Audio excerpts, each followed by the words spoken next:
Hello everyone and welcome to Moonride. This is Dave Johnson. We're going to channel a little bit today. I don't have a specific question. I'd just like to know a little bit about what's going on in the world. Let's take a look.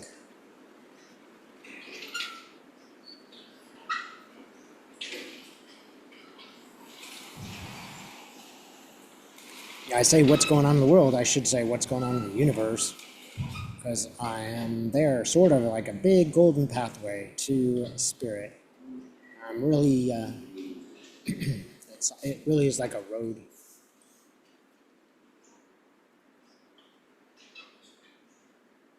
There's a lot of light, and I'm just reminded there's a good deal of positivity out there too. It might be useful to notice.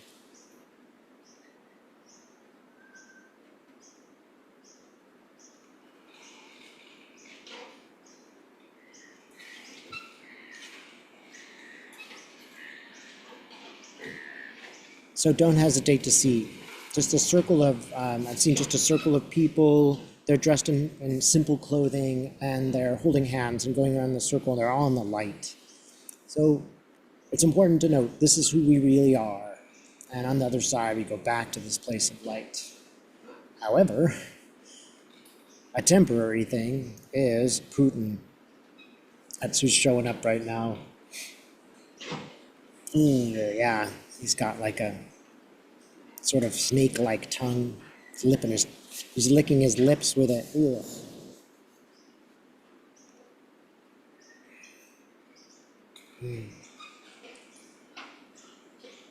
And he's sort of focusing his eyes, and they're like little ray guns.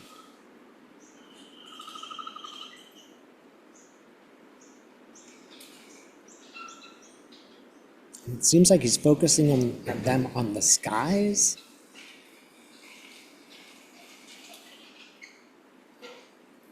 It's like his eyes are like fixed on the sort of weather patterns or something like this. A flurry of wind just occurred. Maybe you guys noticed. And now it's like aimed in the water.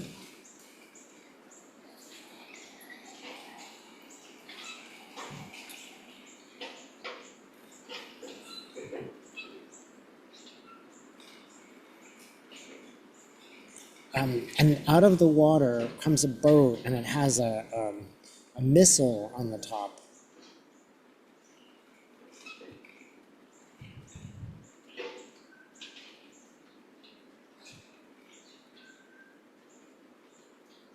And this looks like maybe it's in the Atlantic Ocean, and it's aimed towards Ukraine, towards Europe.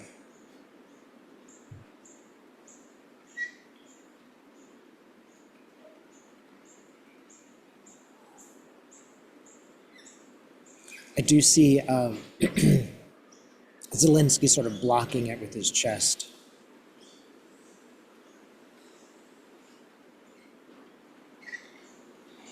But he disappears, like Zelenskyy fades.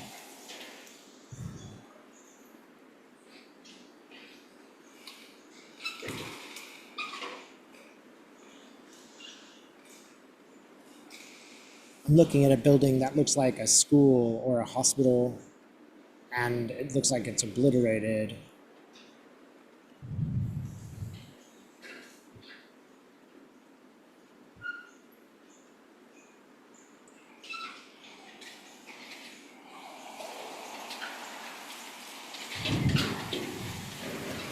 Yeah, it seems very heavy.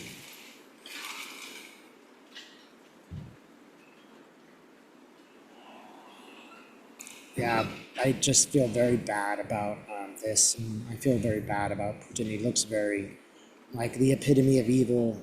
And one thing that I would just say is, I don't really believe in evil, but sometimes humans can get pretty close. And this feels like as close as it gets to pure evil. But I guess one thing that I see is just like the two sides, light and dark, and that these two things are going on at once. It might be helpful just to always try to look at positive things. It's a heavy world out there.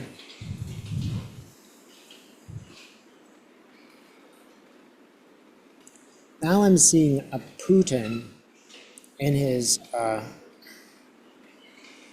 actually I'm in the White House and Trump is there, but Putin's enters and Putin goes up to his desk and he's got this really kind of evil smile going on, like, I got you in my hands, Donald, you know, now you're gonna do what I want, you're in my clutches.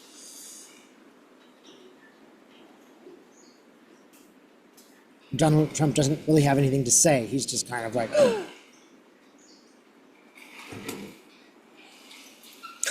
Trump takes off his gold watch and he tries to give it to Putin like a bribe. And Putin is just laughing like, you think I'm some kind of kid? And Donald Trump's like reaching in some drawers for some meds or something. And Putin is,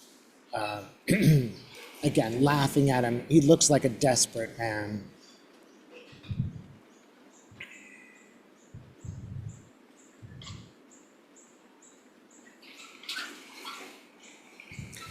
And Putin says, I know about your addictions.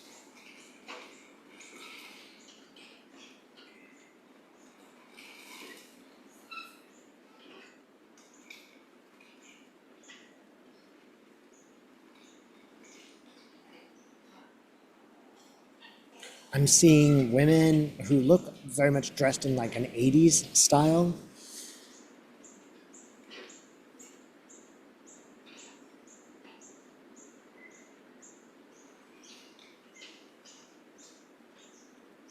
But there's something very creepy about it. These women don't look that young at all, but there's something about it which is really, it's just giving me the creeps. It's just sort of like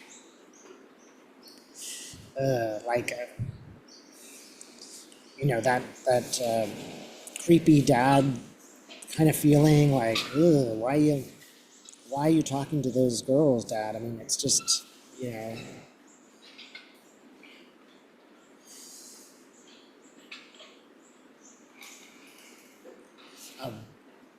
Trump reaches out for the emergency button and Putin slaps his hand away. He's thrown back on his chair. Putin takes an American flag and he starts wielding it like a weapon. Trump's frightened and he backs away. He falls over in his chair, he falls backwards. And Putin is just menacing him like, you stupid cow, you know, you're so weak.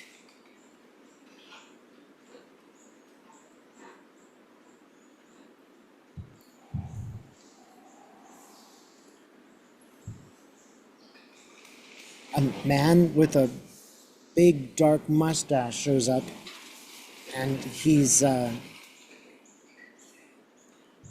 this mustache man is like, gives a feeling of almost a musician or magician or some kind of distraction, entertainment, like somebody you'd see sort of leading a circus. And Trump is a little bit relieved because it's like there's a third person in the room. But Putin and the magician character with the mustache, they leave, and as they're leaving, Putin is just laughing his head off. And it's just a power trip. It's just a massive power trip. He's just laughing and laughing. And just Putin feels invincible. He's like, I can do anything I want.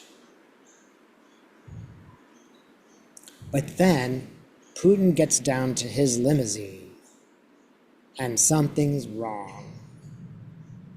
He can't get into the car. He can't open the doors.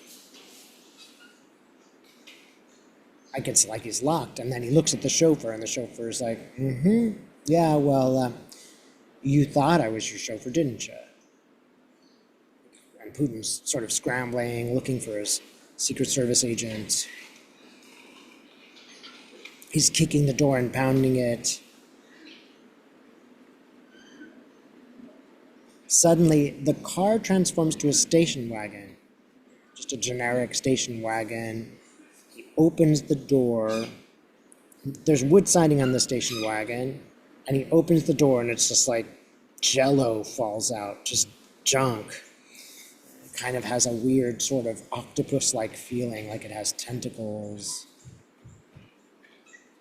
It touches Putin, like touches his foot, and it's like he can't get away.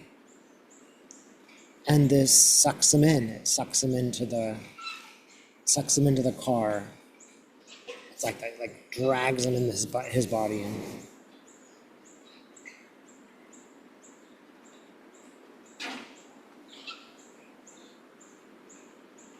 And I see Putin sort of in the car with all the jelly around him, kind of a little bit more resigned to his fate.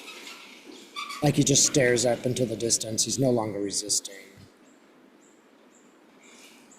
I think that this might mean that Putin will pass. He looks like a man who has seen his own passing. And then they go off into something like white light. And he sort of sadly leaves.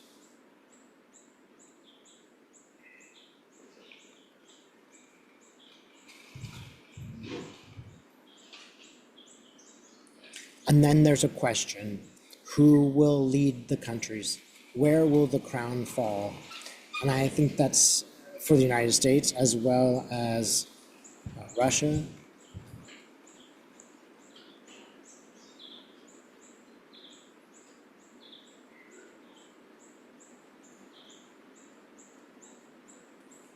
Trump just looks very disheveled. He just looks like a washed out, very unwell sort of has-been. And frightened. He actually looks kind of scared. So it is the next question that falls is, who is the leader? Who is going to lead the world? Who is going to lead these two places? It doesn't seem like it would be Vance. And I'll take a look here at America, United States.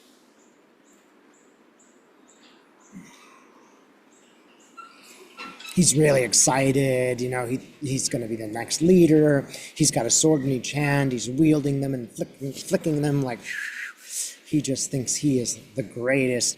He's achieved like the ultimate dream. But there's a lot of people rolling their eyes. There's a lot of people going, oh my God, you know, you don't know what you're going to do at all.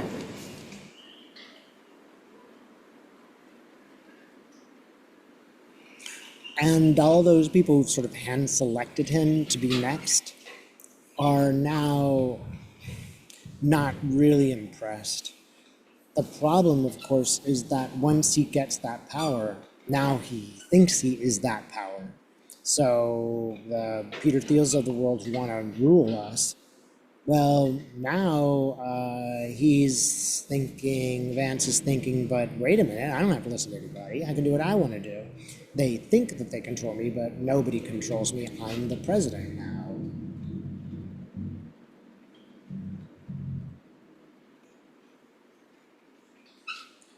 And he's just walking around, just like he's holding the swords in a way that's like moving around quite irresponsibly, without much thought.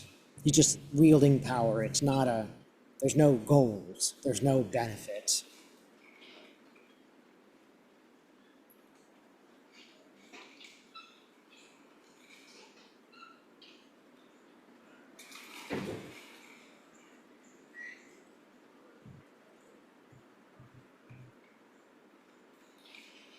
Yeah, I don't feel like his power will be very great, or he will last very long.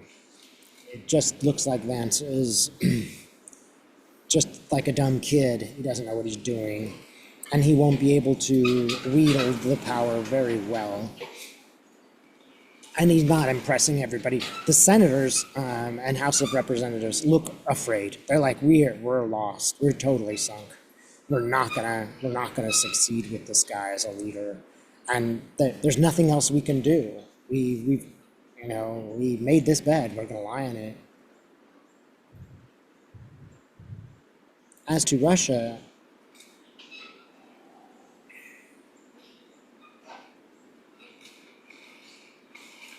it's sort of a strange kind of crown, and just floating in the air, just floating. Who will get it? There's a lot of contenders. There's a lot of people who want to run Russia, and it's just like there's just 20 again swords, lots of sword imagery. 20 swords out, trying to grab the crown from the sky. Everybody's trying to take it. It's quite red and fiery looking. It seems like there's conflict.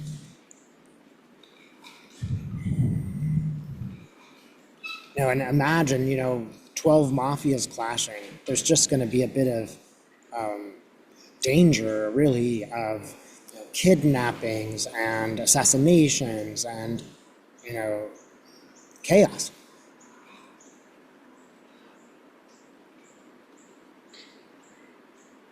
Okay, the message I'm getting here is this is what you get when you have a dictator.